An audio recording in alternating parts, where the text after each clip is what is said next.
A 3-second hug can permanently rewrite how she categorizes you. Most men lose her interest the moment their hands make contact.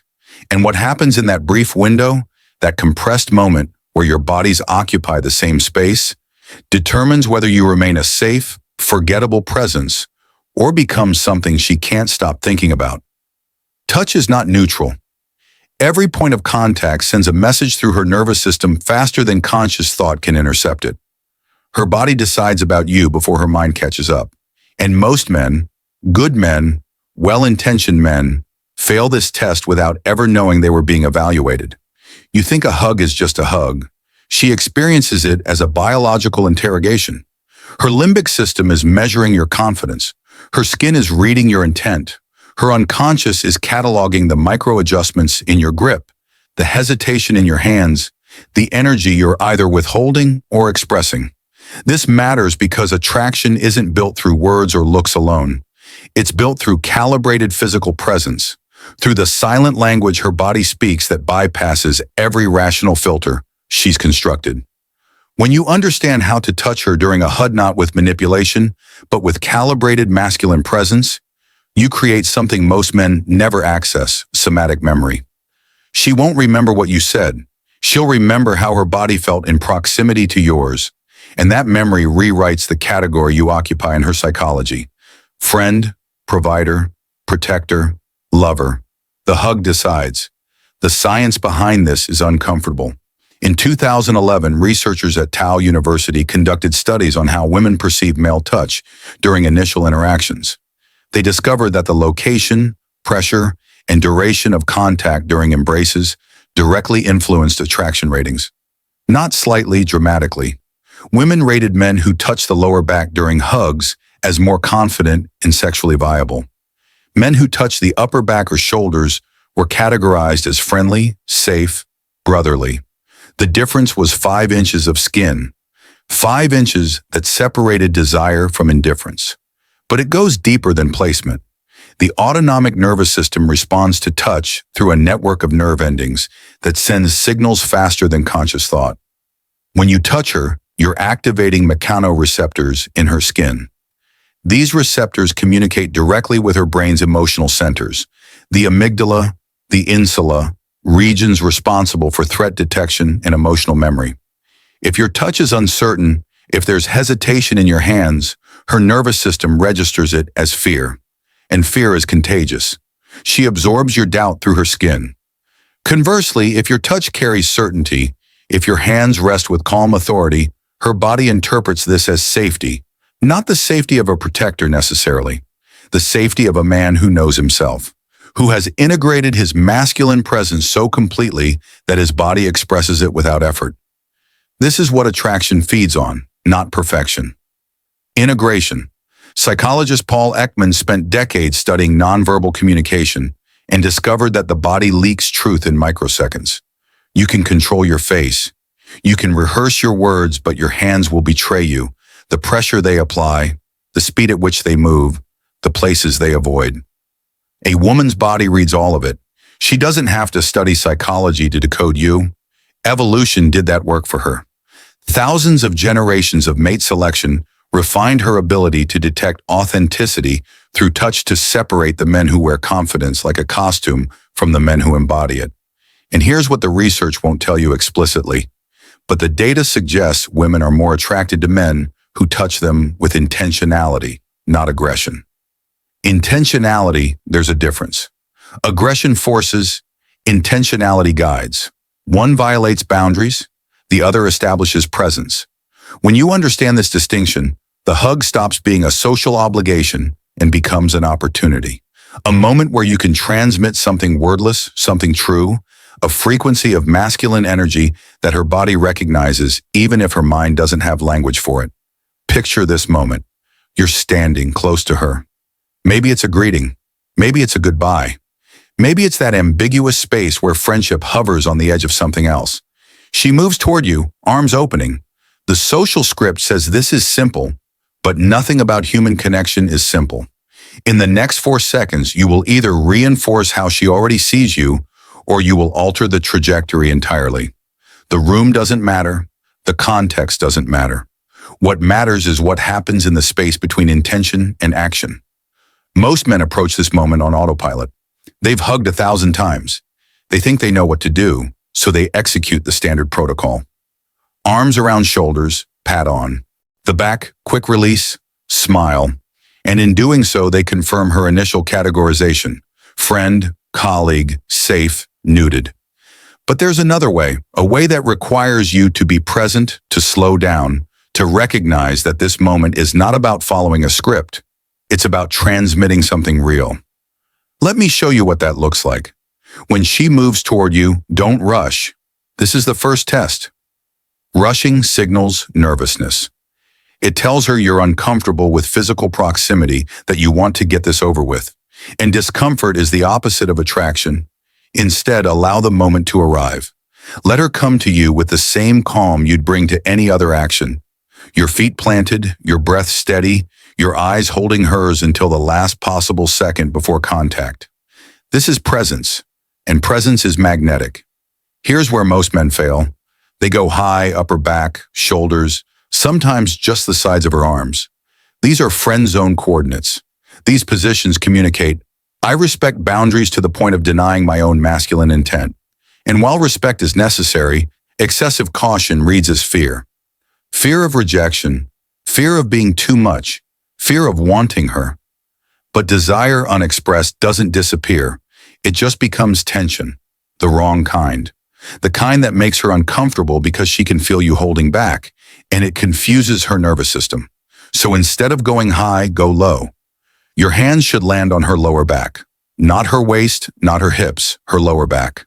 This is the zone, the placement that activates something primal, without crossing into overtly sexual territory.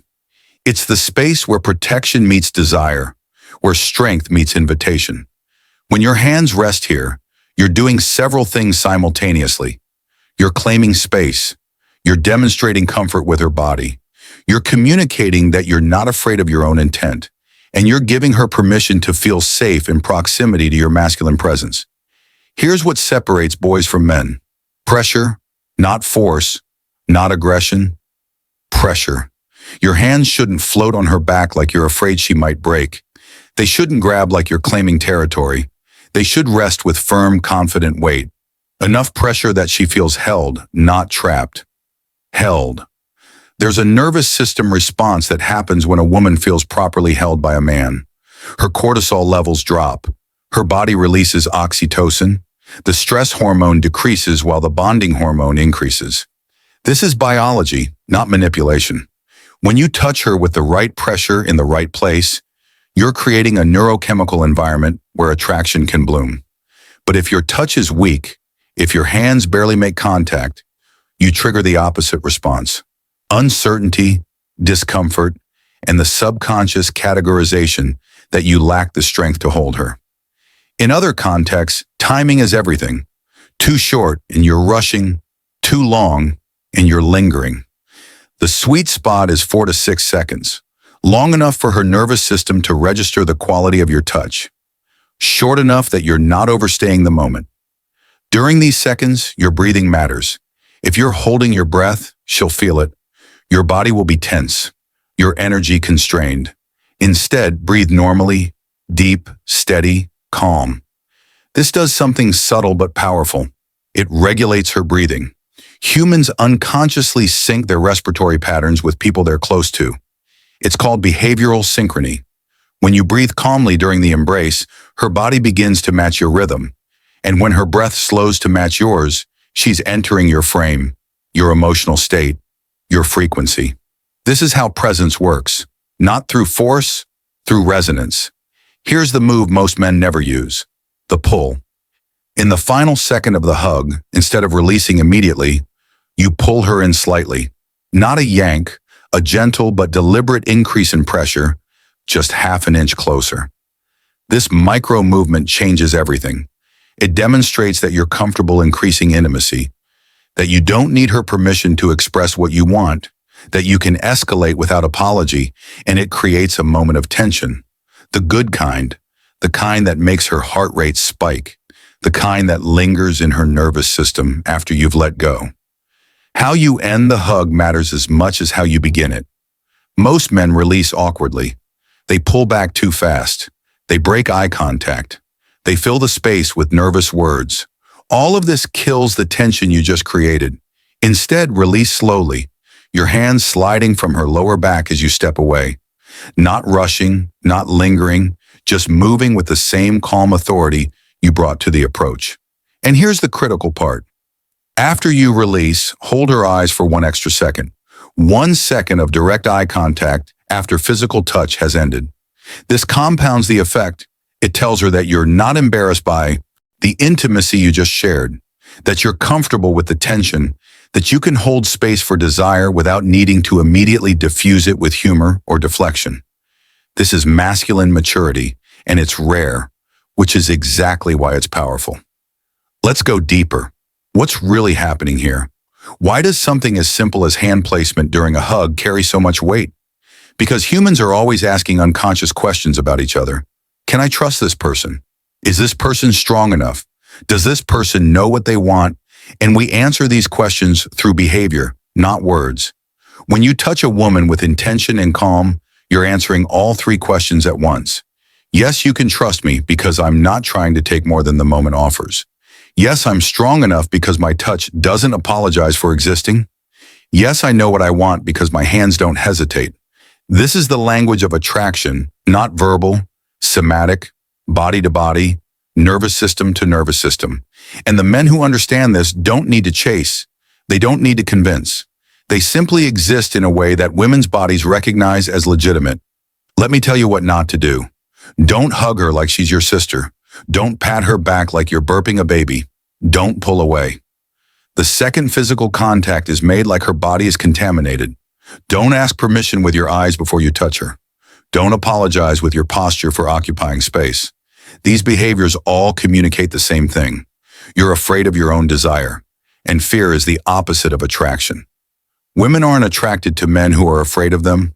They're attracted to men who are comfortable with themselves in the presence of feminine energy. There's a difference. This isn't really about hugs. It's about how you move through the world. Whether you touch a woman with intention or hesitation is just a reflection of a deeper pattern. Do you pursue your goals with parity or doubt? Do you speak your truth or hide behind diplomacy? Do you own your desires or apologize for having them? The way you do one thing is the way you do everything. And women sense this. They don't need to see your bank account or your resume or your list of accomplishments. They just need to feel how you exist in your own skin, because that tells them everything. A man who touches with calm authority is a man who makes decisions with calm authority. A man who can hold tension without dissolving it is a man who can handle conflict without collapsing. A man who knows where to place his hands is a man who knows where he's going in life. These things are connected, not obviously, but deeply. So here's what you need to understand. Attraction isn't something you negotiate. It's something you generate through presence, through authenticity, through the courage to express your intent without apology. And sometimes that expression is as simple as where you place your hands during a 4-second embrace. Most men will never think about this. They'll continue hugging women the way they've always hugged women, and they'll continue getting the same results. Friendship, politeness, respect without desire. But you're not most men, or you wouldn't have watched this far. You understand that the details matter, that the small moments carry enormous weight, that the way you touch her during a hug can change how she sees you forever. So the next time you embrace a woman, remember this. Your hands on her lower back, firm pressure, 4 to 6 seconds, a slight pull at the end, slow release, 1 second of eye contact after, and then walk away like you just did the most natural thing in the world. Because you did. You just spoke in the language her body understands.